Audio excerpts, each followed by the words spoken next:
So the next rule for the image formation by concave mirror is that when the ray is passing through the center of curvature, it will retrace its path. Means the ray is passing through the center of curvature. After reflection, it will return in its original path only. That is the case for the concave mirror when the ray is passing through the center of curvature.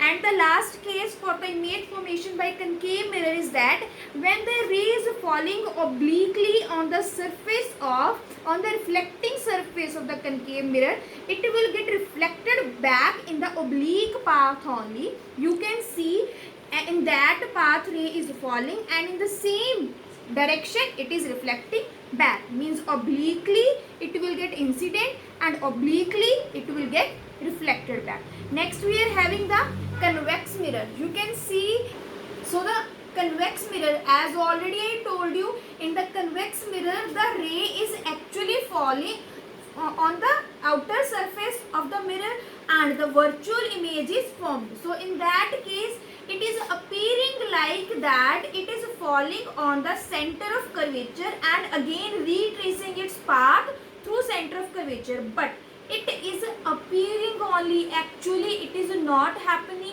Why? Because this is convex mirror, and in convex mirror virtual image form. So the ray is appearing like it is falling on the center of curvature, and from center of curvature only it is getting reflected back.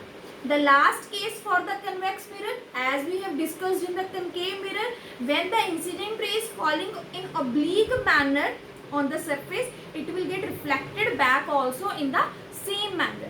In the case of convex mirror, I told you that virtual image is formed, so it is appearing like it is falling obliquely and reflected back also in the same path. So these were the rules for the image formation by concave mirror and convex mirror. In the next video session, we will try to form the images by using concave mirror and convex mirror.